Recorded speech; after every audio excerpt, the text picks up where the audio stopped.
The Jewish story of the day today comes out of Baltimore, where a local rabbi turned a gun on his two assailants who were trying to carjack his car in the synagogue parking lot and scared them off. Now, he endured an assault on him, but that gun scared them away, and he ended up potentially saving his own life and property in the process as they ran off with the rabbi's gun pointed at them. This happened on Saturday night in Baltimore. The rabbi was punched in the face, but successfully ended the apparent carjacking attempt by drawing his handgun on the attackers. This is according to the Jerusalem Post newspaper. Now, Rabbi Emanuel Goldfeiz, who leads the Beit Yaakov Sephardi synagogue in Baltimore, was in the synagogue's parking lot around 11 p.m. Saturday when a guy in a mask, quote, sucker punched him in the face, end quote.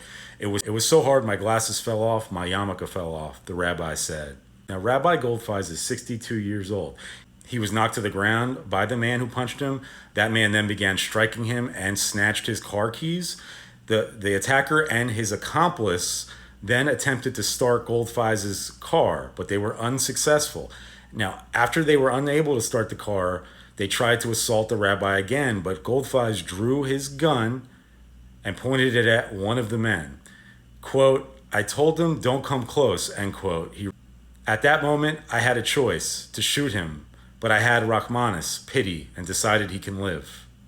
Despite knowing Goldfeiz had a gun, the attacker hit him again, and then both men fled on foot. The whole thing took under 2 minutes, according to the rabbi.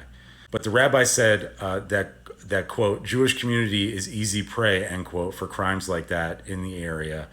He said that the Jewish community should arm themselves and do whatever it takes to protect themselves, but he added the community was also lucky to have a local shomrim, a Jewish security patrol.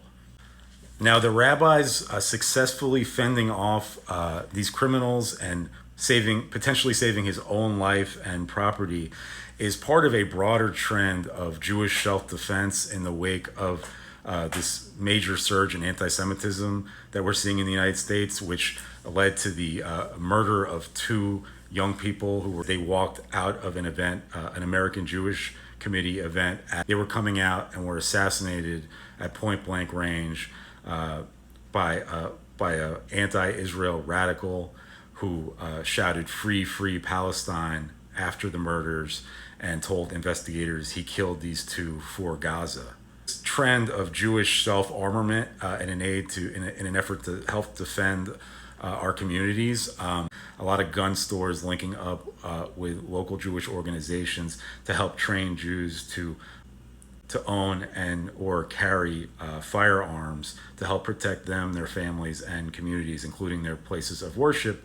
I'm going to be staying on this trend of Jews in the United States arming themselves because of the surge in anti-Semitic violence and vandalism and harassment and persecution that we're seeing, as well as the murders that we saw the other day. This is really something that Jews in America have not experienced before at this level, and it's a really dangerous mutation of the virus of anti-Semitism that we're seeing, the anti-Israel movement today.